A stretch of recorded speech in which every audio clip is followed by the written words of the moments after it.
Hello again, I am Blunty, and this is the Razer Orochi mouse. I mentioned it offhand in my review of the Razer Blade Stealth Ultrabook as a mouse I was gaming with, because obviously trackpads are terrible for that. And quite a few of you asked for a dedicated review of said mouse, so here we are. So, firstly, the Orochi is tiny, made to be as small and as light as practical for easy travelling. It's about half the size of my usual choice, the Razer Mamba, and I know some of you out there are thinking, well, Blunty, you know what, a normal mouse isn't that big, it's not that hard to put it into a bag, why do we need a teeny tiny mouse? Well, as a man who has travelled a lot, quite often while carrying around a bunch of video production related gear, I'm here to tell you, every gram and every square centimetre saved really counts when you're lugging that stuff around. Little bugger even comes with a very nice little travel pouch to keep it clean and protected while in your bag. It's got a button count of 7, all of which are programmable, of course, and just like with its big brother, the Mamba, the Orochi is also a nifty combo of wired and wireless. It uses Bluetooth for the wireless mode and a bespoke USB cable that snaps in so seamlessly you'd never even know it was detachable in the first place. And the cable, as you may imagine, for a travel-friendly mouse made for laptops is quite a bit shorter than is common for desktop mice. For wireless power, it uses standard and easy to get anywhere in the world you travel, AA batteries. And I've not managed to actually drain my first set of batteries, but Razer say you'll get about 60 hours of gaming out of a set. Frankly though, if you are gaming, you'd probably be more comfortable going wired to eliminate any slight lag that comes with the Bluetooth connection. On Bluetooth, response times drop from 1 millisecond down to 8 milliseconds, and the polling rate dumps from 1000 Hz to a battery-conserving 125 Hz. This causes no real issues in normal use, you never really notice it, but in gaming, most people will notice the increased lag. The 4G laser sensor on board makes it friendly with the sometimes less than ideal mousing surfaces you'll be dealing with while travelling, and for those of you lucky enough to have a high-res 2K or 4K screen on your laptop, you'll be pleased to hear that sensitivity can ramp all the way up to 8200 dpi, making life much more pleasant for those of you dealing with high-res screens. It also has a single, lonely but battery-friendly touch of chroma lighting on the scroll wheel, and of course it does all the normal Razer chroma tricks. In actual real-world use, the mouse glides quite nicely on most surfaces, and the scroll wheel, button clicks and general responsiveness feel very much like a mini Razer Death Adder. That is to say, it's satisfyingly tactile and robust feeling, although the scroll wheel is slightly stiffer than other Razer mice I've tried. Also something quite worthy of note, as you lefties probably have already noticed just by looking at it, it's ambidextrous. Overall, it's a very nice little mouse, slightly too small for my huge hands, but I still found it comfortable enough to game with quite nicely. It is absolutely worth a look if you're in the market for something like this. Now, on a closely related note, Razer also recently sent me, right out of the blue mind you, I didn't even know it was coming, they didn't tell me, it just sort of turned up on my doorstep, the Razer Turret, a wireless keyboard and mouse combo kit designed especially to make PC gaming on the couch, or in bed or wherever, basically anywhere you're away from a nice flat desk, a thing that actually works well instead of making you miserable and wakes you up in the middle of the night in cold sweats. And I'm slamming the review of the Turret in this video because the mouse in the Turret kit is nearly identical to the Orochi.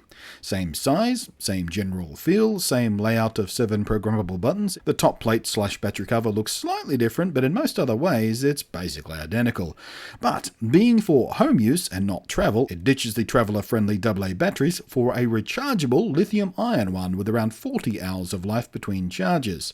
Another difference, slightly disappointingly, it doesn't get the chroma lighting. Also, unlike the Orochi, it doesn't have a wired mode, but it does gain a new wireless trick, dual wireless mode. It's got the same Bluetooth connection available, but as we just talked about, for a gamer, that's nice, but not ideal. So it also gains a much nippier 2.4 GHz mode, used in combination with a teeny tiny USB 3.0 dongle that actually can store inside itself. The Turret's mouse, though, doesn't work very well at all on normal mousing surfaces. The slick, low-friction pads on the Orochi have been replaced with a grippier foot. That's because it's been specifically designed to pair with the mousepad on the keyboard component, even right down to a weakly magnetic attraction to the keyboard's slick mousepad surface. It pulls at either 500 or 125 Hz, depending on if you're on the 2.4 GHz wireless or Bluetooth, and sensitivity can ramp all the way up to 3500 dpi. Again, super useful for those of you dealing with 4K displays. And the mousepad surface can also fold away on a surprisingly solid feeling hinge. Both keyboard and mouse charge simply by dropping them into a special USB connected dock. You can power that directly from your computer, of course, or you can use the included mains USB power plug. The keyboard feels nice and solid, not even remotely flimsy like so many other little Bluetooth wireless keyboards I've tried. And as you may imagine, if you've ever used a Razer Blade laptop, you'll instantly recognize the feel of the chiclet keycaps here. But if you never have had the pleasure of using a Razer Blade laptop, let me tell you, they've got a nice resistance to them, a nice solid but virtually silent activation tactility, free of all the sponginess of, again, some other cheapo Bluetooth wireless keyboard things. It's actually really nice to type on. The mousepad area, as you can see, is much wider than it is tall, which can become slightly awkward in some uses, but for FPS games, for example, a game-type PC gamers are very reticent to just use a controller for instead. This wide mousing surface is actually ideal for that, and the lack of height is much less of an issue there. As a keyboard designed for Steam Machine use and Steam Link use and all general kinds of couch or bed PC-based gaming, I do lament the fact that the keycaps aren't lit. I think that would make it much more friendly for the kind of life it's made for, in probably dark rooms. Though I do of course understand why it's lacking in the first place. Lights under every key would be a noticeable battery drain. Now, in use, the mouse feels very much like the Orochi, of course, although it's a bit grippier on the surface than I prefer. Again, I understand why this design choice was made. Obviously, you're unlikely to be dealing with a perfectly level surface with this thing just sitting on your knees on the couch or whatever, so if you made it too slick, it'd always be whipping off the pad very frustratingly. But the slightly grippy resistance does take some getting used to. The keyboard, again, not as ideal for most gamers as a nice big desktop-friendly gaming keyboard with mechanical keys and all, but as I said, it's basically identical to the keyboard on Razer's gaming laptops, and it does the job certainly well enough. The Turret is a product full of little compromises to make it actually work really nicely as a knee-top-friendly PC gaming setup, and it's certainly one of the tidiest, prettiest, most carefully designed solutions to solve this particular issue. Razer are of course not the first to try, and most other solutions out there are quite big and bulky and have trailing wires everywhere, and it's just that they're all a little bit ugly and awkward, to be honest with you. Now on the Turret, I do wish the mousing surface was a bit bigger, especially a bit taller, and I wish that even just a few of the keys had lights, like the WSADs and the function keys, for example, maybe. But functionally, it actually works surprisingly well for a keyboard and mouse solution that works properly and comfortably without a desk or a table or any other ancillary support surface.